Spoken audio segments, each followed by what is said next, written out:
Hey, what's up, everybody? It's your boy Big Home. Another episode of my podcast.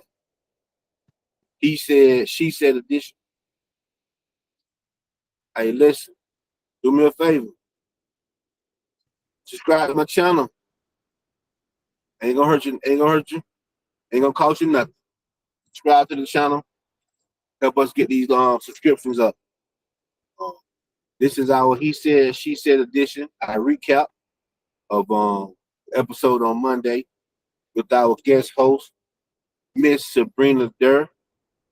We hope y'all enjoying the recap. He said, she said edition. We've gotten a lot of compliments thus far. Hopefully, y'all find it entertaining and informative. Nothing further. Miss Sabrina, how you doing this evening? Hey, I'm good. How you doing, Hawk? Good. Thank That's good. Hello, everybody who's watching. We're glad y'all was able to tune in with us again for another episode. It's the recap of from Monday. Topic was creating a solid foundation. The benefits and the consequences of creating a solid foundation or not having a solid foundation. I'm gonna let you start it off, Mr. Brennan. What was your thoughts about my perspective on that particular subject? I agree with everything.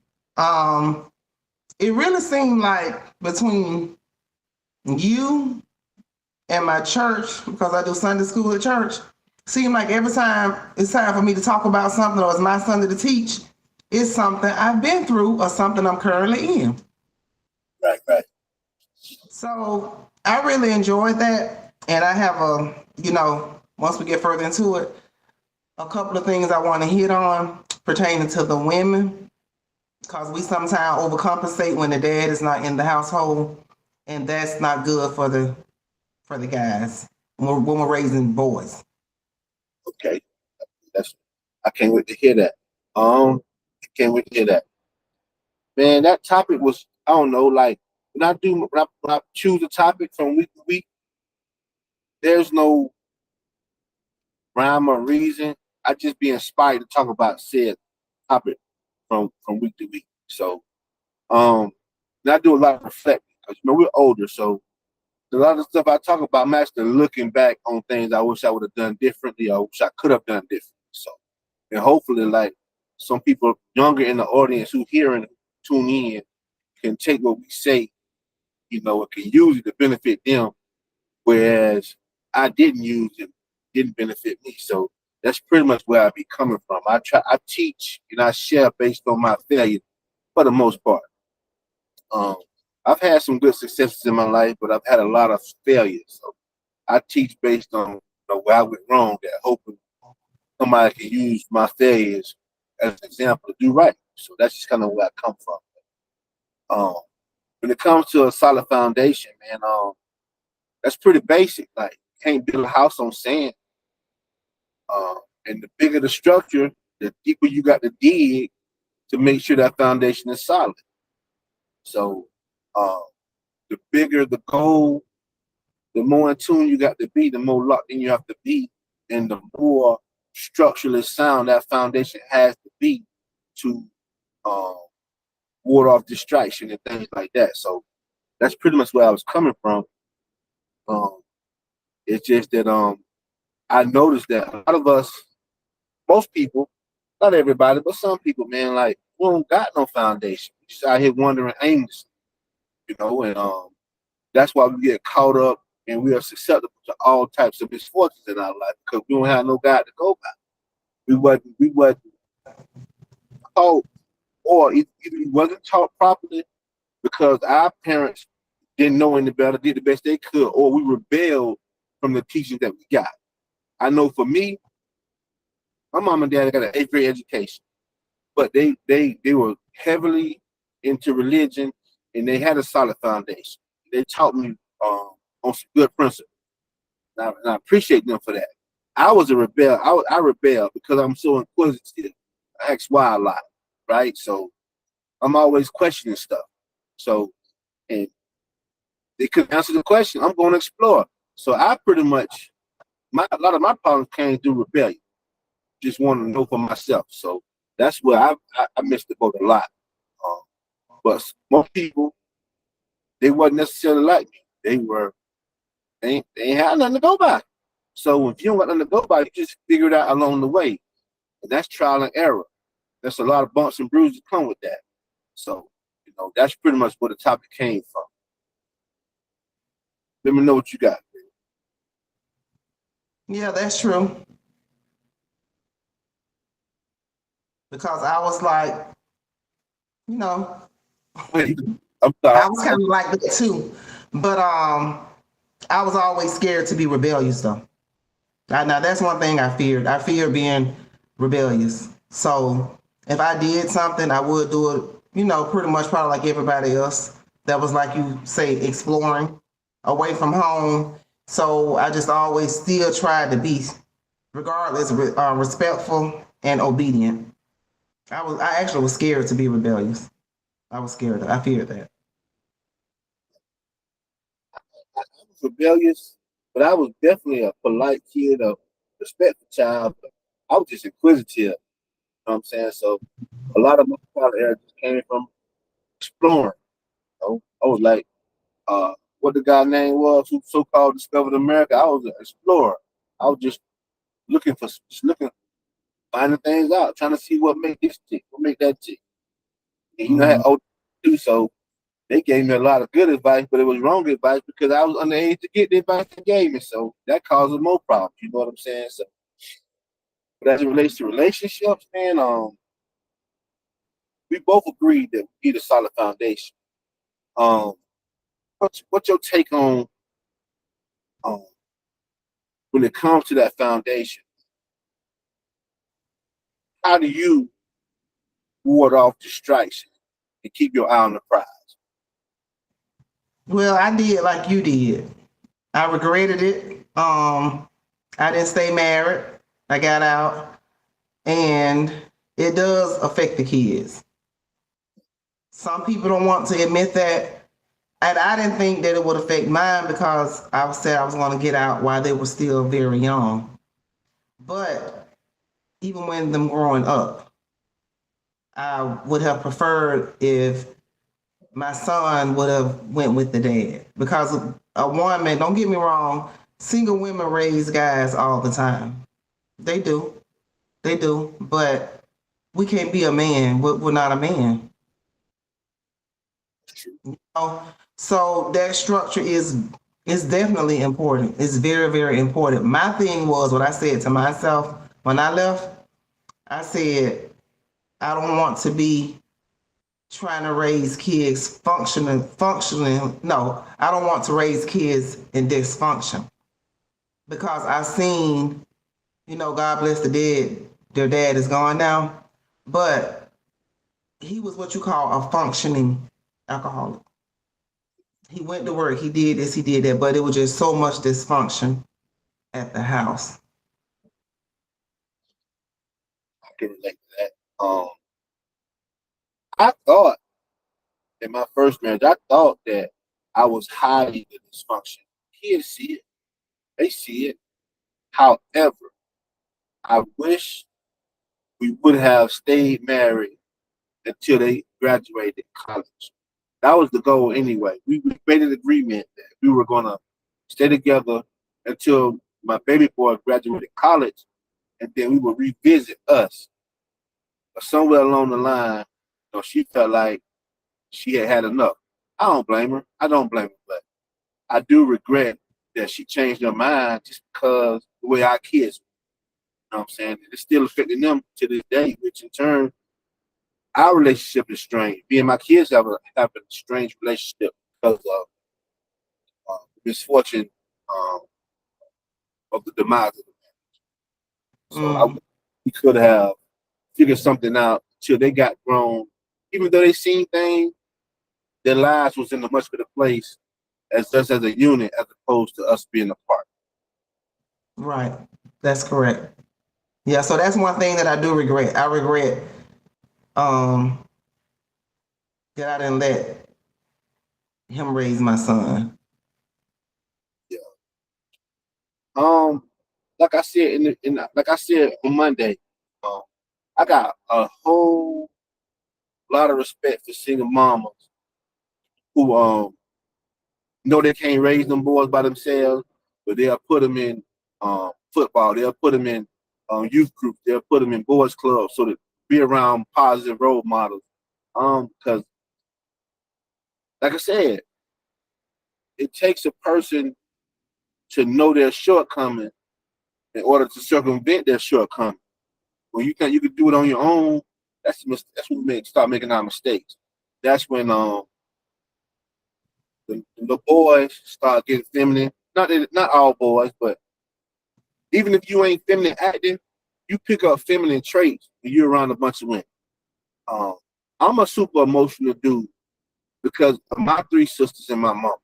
I'm the baby boy, and so my mama clinged on to me probably a little stronger than she did the rest of the boys because I'm the youngest. So I'm super emotional because of that.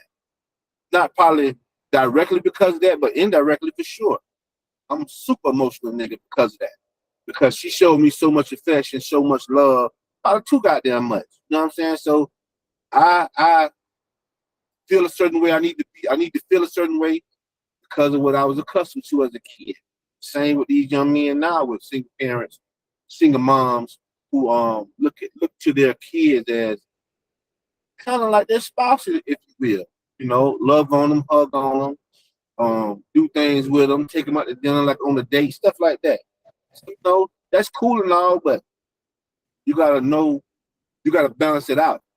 Meaning, get them around some positive male, get them around, you know what I'm saying, guys who gonna teach them right from wrong, how to be a man, you know, the best they know how. You know what I'm saying? 'Cause all men ain't good teachers, but it's better than having no men at all.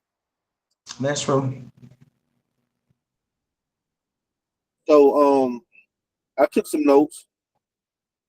Uh, Unity is very, very important when it comes to creating that foundation. And the foundation, you know, we look at it as, you know, how you build a house. And you gotta dig and dig and dig. You gotta pull the footers. You gotta put that rebar in. You gotta pull the cement on top. You gotta let it cure. And depending on how big the house is, depending on how deep you gotta dig, how deep you gotta dig. I'm sorry. But when it comes to relationships, it's just a roadmap. It's just a blueprint. And what y'all gonna agree upon, what y'all gonna disagree upon, what work for you, what work for me. This ain't gonna work. Things like that. But something that's very, very important is communication. If you don't got communication, I'm not saying you're gonna have a good relationship, but it ain't gonna be the best it could be because you got two individuals doing their own thing and expecting the other person to agree with it. But you ain't talking about nothing. What's your thoughts about that? Well, that is true. It's true. But, you know, you got to remember, that's just like me. I was emotionally unavailable for so long that when I started communicating, nobody couldn't even believe I was talking because I was a horrible communicator. So, but you know, you get older, you grow, you have to communicate. That's with everything now. Communication is so important as well as unity. So if you don't communicate, you're pretty much doomed. The relationship, the whatever it is, it's pretty much doomed because you have to communicate. No one is a mind reader. Said a lot just then. No one is. A lot of people go wrong at. That's what a lot of people go wrong at. They don't communicate. They stop complimenting. They stop doing everything they were doing before the relationship.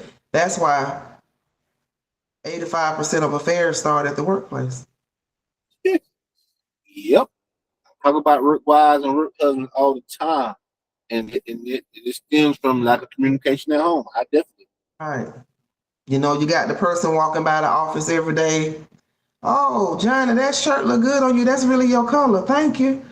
Then the next day, John, I'm going to grab some lunch. You need me? You need anything? I didn't see you bring anything in. No, I ain't got nothing. Yeah, pick me up something. They go from that till, well, I'm finna head out to lunch, Johnny. You want to go? Yeah, I'll go with you. That's that. Then you got the female at home. She been, doing little things to herself. The man ain't paying no attention. He ain't complimenting her. He ain't saying, babe, I really like that hair on you. I like that color on you or whatever. They stop. Yeah. I'm speaking. I ain't gonna say because that's the truth. Next thing you know, a leg's on your shoulders, and it's a wrap. Yeah. Crying shoulder become an open leg.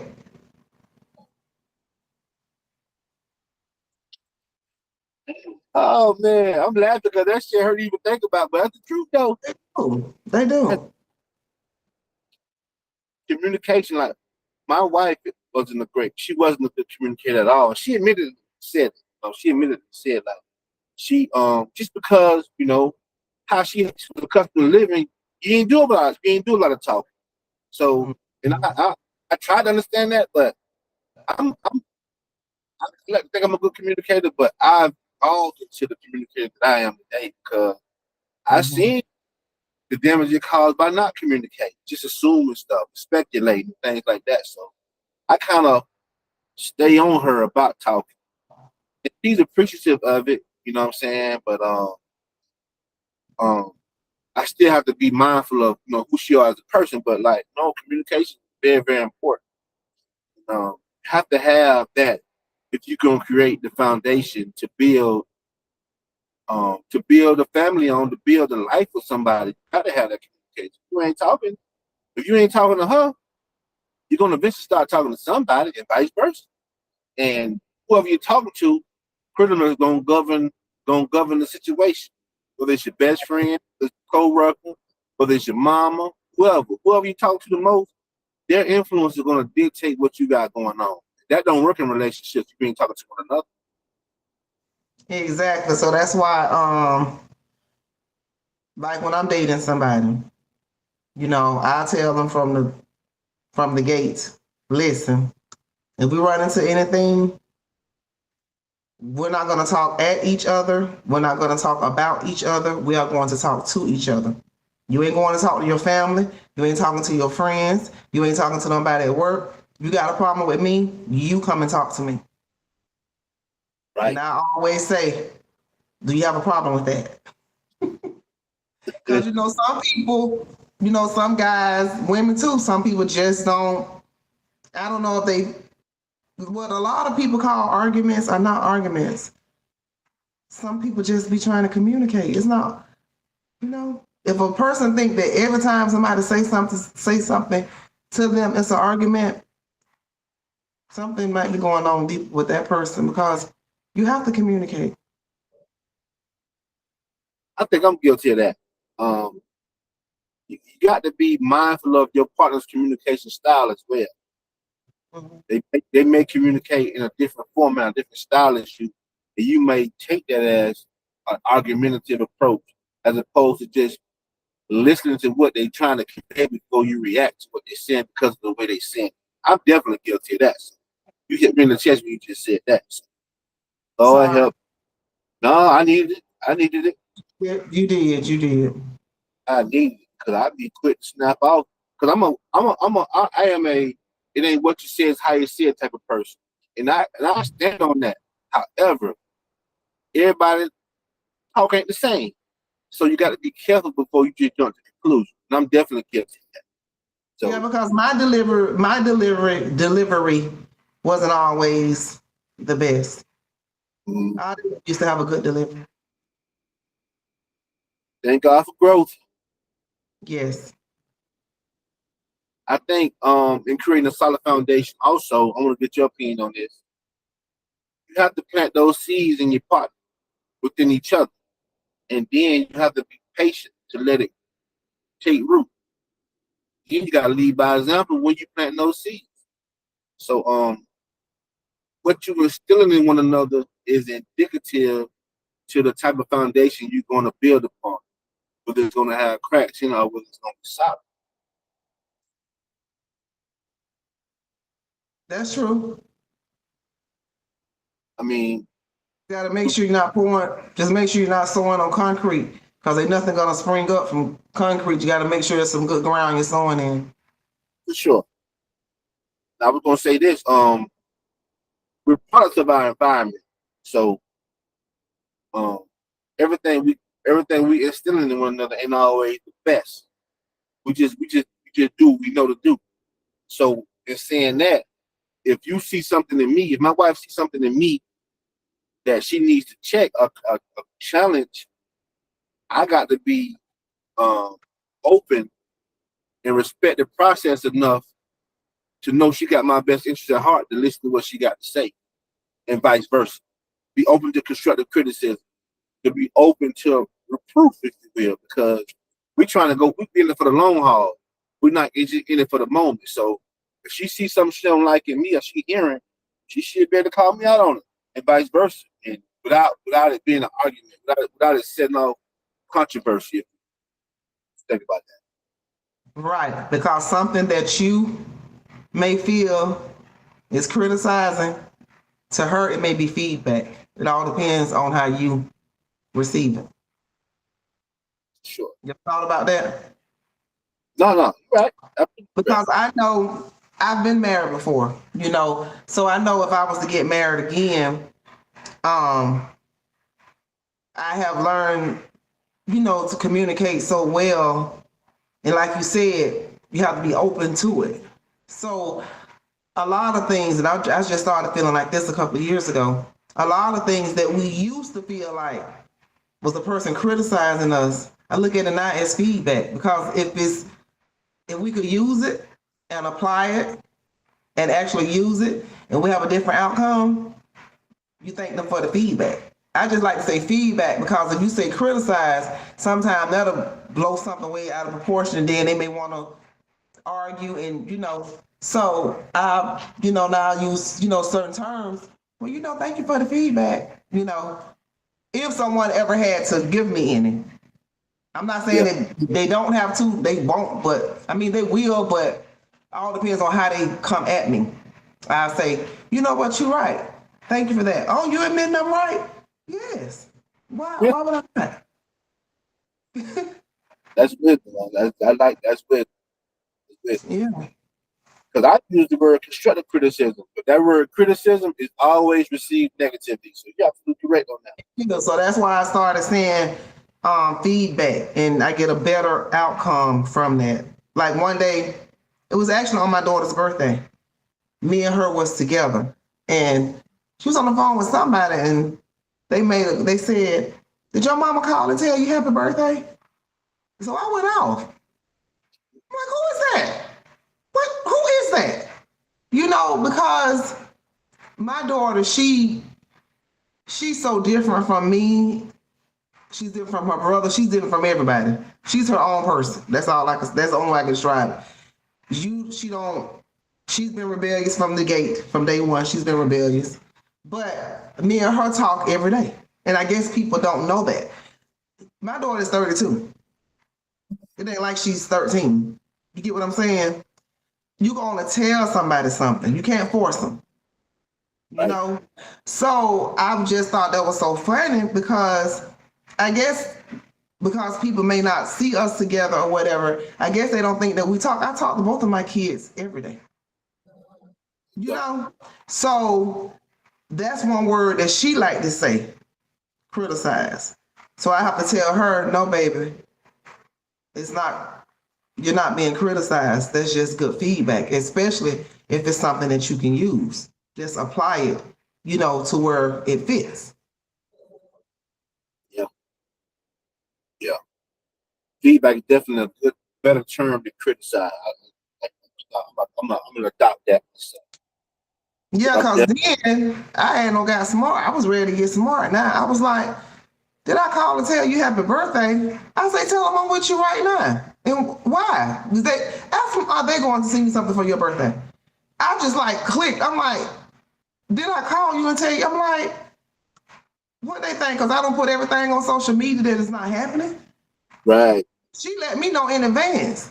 She said, Mom, I always see people and they always say, I know your mama be on Facebook and I grew up with your mother and this and that, or blah, blah, blah. So when it got time for her birthday, I said, well, send me some pictures, some recent pictures of you.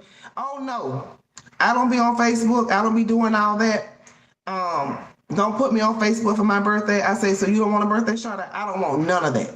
So her brother was like, well, Mom, just respect what she said. I said, I'm gonna respect what she said. I was just trying to see what she was going with it. So she just like, she just kept saying, I don't want to be on Facebook. You be on Facebook, that's y'all. I don't be on Facebook like that. Don't have my pictures on Facebook. Don't tell me happy birthday. Don't say nothing to me. Just bless my cash app. That's all she love to say. Just bless my cash app. So, these people, regardless of what you instill in them, I've always wanted a solid foundation. I've always wanted structure. I remember a long, long time ago, it was a guy that I was dating. And I remember telling him, I just want a normal life. He laughed at me. No, I said a regular life. Because he's selling drugs. You know what I'm saying? I said, I don't want that. I want a regular life. When I stopped talking to him in 2002, he just realized 2 years ago that I meant what I said. I was like, remember you used to laugh about me saying I want a regular life? I got it. Got it.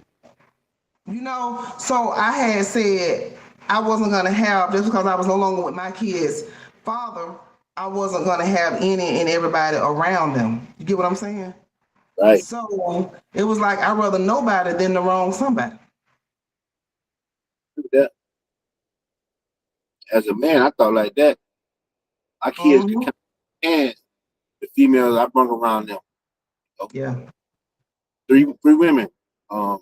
That's it. That they seen me with. Right. I wasn't, you know what I'm saying? Everybody you deal with don't mean they wife material, they date material. You know what I'm saying? Exactly. Yep. Definitely agree with that. But yeah, I have good relationships with my kids. They always been rebellious and disobedient. That's just who they are. They ain't for the word with me. But I'm just saying, I'll know if I would have stayed married, because I felt like, why would I raise them in dysfunction and then try to function dysfunctionally? You get what I'm saying? Yeah. So I don't know what the turnout would have been, because I didn't find out until after I had left her dad what type of stuff he was doing. I had never knew. No one told me until after I divorced him. And I was like, well, why nobody didn't tell me? And they was like, we couldn't get in that. So it explained a lot.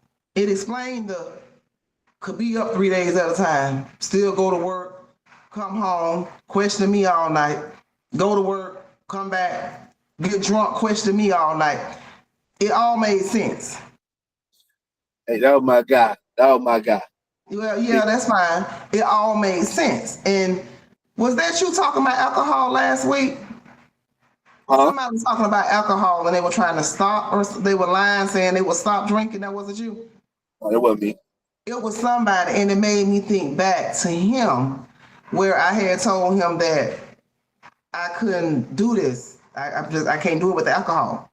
He was like, okay, I'll stop. So I thought he had stopped. I went outside to get something out the car one day. Guess what I found all together in the same bag? The liquor, the chaser, and the mouthwash. So I'm like, boy, don't you know it's gonna come out your pores? So, I've always wanted the solid foundation, the structure. I've always wanted that. I didn't stay because I felt like it was too much dysfunction. But at times I wish I had stayed, because he was a good provider, but I just could not. You just can't keep getting drunk, keeping me up all night. I don't care if I didn't have to go to work or not. I mean, hindsight always 20/20, but we do the best we know how to do in the moment, man. I mean, you just learn from it and move forward and hopefully get better from it. You know what I'm saying? Exactly. But trust me, I didn't want a divorce. My first marriage, I didn't want a divorce. I prided myself on being a faithful man. I said that with my chest. That was a badge of honor for me. You know what I'm saying? But over the course of time, um,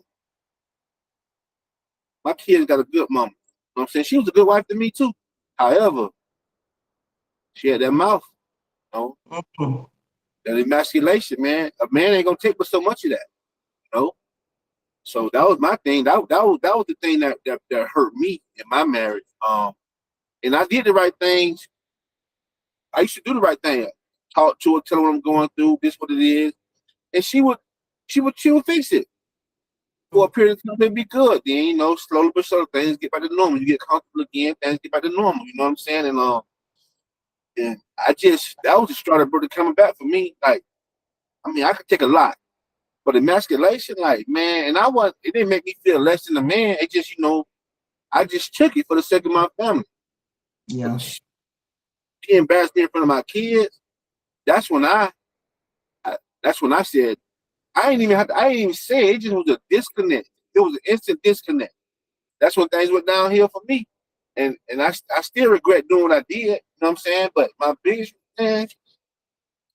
regret was probably not leaving the ass sooner. I wish I would have left her sooner because of the things like, like, I don't know, like what me and my kids going through now. We probably would have been through that stuff already. It would have been good now. But Right. my biggest regret. I don't believe in divorce. I hate divorce, but I just wish, I don't know, wish we could have talked about it, the Yeah. communication. And Yeah. these are some of the things that break the foundation, that crack the foundation. And lack of Mhm. miscommunication and lack of communication is one of them. So when the communication stopped, I mean, we talked every day. We talked every day for 10 years straight. She was a stay-at-home mom. She worked for a few years. Probably out of the 18 years we were married, she probably worked about 3 or 4 of those years. The other 12, she was home. Other 14, she was home. And we talked on the phone every day, all day, no matter what I was doing, no matter what job I had, we talked every day, all day. But for whatever reason, we couldn't get that part figured out. I know I Mhm. did some whatever, and she grew resentment towards me. I get it. But the things I did that was wrong, it was out of good intention. It wasn't just blatantly wrong stuff. Like I fuck up some money trying to make more money, but it may set us back. She would have an issue with that. Or I would take a opportunity to make more money. She wouldn't want me to take it because it was too risky, and it may not work out how I thought it was gonna work out. Set us back a little bit. So she grew resentment for stuff like that. Um, Mhm.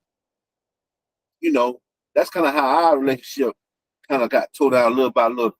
But had I kept communicating, kept like as the man in the house, walking in a certain path, could have got through any of that stuff. But I ain't that strong. I can't take the emasculation. That don't work good. I move like a lawn chair to come to that. I And used I, to be I used to and be I, held, like that. I held on for a long time, but I can't do it. Even today, like I'm not gonna disrespect, talking to me in a kind of way. I ain't good with that, and I'm okay with not being good with that. I just one thing I ain't gonna talk to me. Don't talk to me in the kind of way. And that was the reason for my demise in my first marriage. So I take full responsibility for it, but that's why, like, I couldn't take the disrespect, the emasculation. I couldn't take Okay. that. Some things that crack the foundation. Give me some things from your experience that crack your foundation. The main one is not communicating, because if you could communicate, I feel like you could pretty much get through anything. And now I knew this back, kind of sort of knew this back then, but that being equally yoked, Mm-hmm. that crack a foundation. You know, Sure. be like with the tug of war, like, you know how it'll say if you married the person already, don't, but it's a lot. Um, those are like the main two. I mean, I'm sure there are plenty of others, but those are the main two. Because, like I said, if a person can communicate, I feel like you can get past anything if you communicate effectively and honestly. You Yep, got to do it effectively, and it has to be done honestly. this is true. I think that unequally yoked is not because you're if you don't know who you are, you'll let somebody tell you that's judging. No, that is not judging. That's just like certain lifestyle, a person's lifestyle. Doesn't mean I don't love the person. I'm just not going around, certain things. Your spirit won't even let you go around certain things. And people who are not spiritual, they don't understand it. So, So go ahead. man, I ain't mean to cut you off, but in the Bible, right? Like you're a Christian. I don't practice religion anymore, but I still got the residue on me, and I still use the Bible as a point of reference a lot. But don't in the Bible, it's a book in the Bible called the Book of Judges. It is. So when is it wrong to call a spade a spade? Because people call judging by telling The the truth. goddamn yeah. It be the truth. Exactly. I never understood that either. It's a difference if it's not the truth. Right. Then that's judging. But if it's the truth, it is what it is. So if I got a cousin that's gay and I call him a sister, I ain't judging him. That nigga a sister. But That's the truth. you could form your words. Your words halt. Your words halt. Make you feel good about being a punk. I ain't gonna do it. No, I'm saying I ain't talking about with me. I'm saying with the cousin. Don't just call the man a sister. He's still a man. You a sissy, right? You're a power bottom, right? Hey, it is what it is. I ain't just, all that did his stuff and find you something else to watch. I'm just saying. All I'm saying is, if you cool with being gay and I call you a sister, I ain't judging you. That's just the truth. You ain't even got to say nothing though. They know what they are. Oh, no, Brina, sissy ain't a bad word. They used to call them faggots back in the day, and it was acceptable, right? I've heard punks when I was a little boy say, "Yeah, I'm a faggot." It was acceptable. Not everybody want to get canceled. I ain't calling nobody no faggot, but if you're a sissy, it is what it is, right? I ain't judging nobody. That's all. I'm just saying that's not judging when you call a spade a spade. That's all I'm trying to say. Yeah. So, and when they in division, two separate visions equal division. If you're going to be with somebody, they need to know these are some things that have to be discussed before you actually commit. Because, like I say, two separate visions equal division. So, I mean, you got a lot of people who they're either in park or they're going in reverse. And if you're in a person that's in drive going straight ahead, there's nothing you can do with somebody that's in reverse or in park.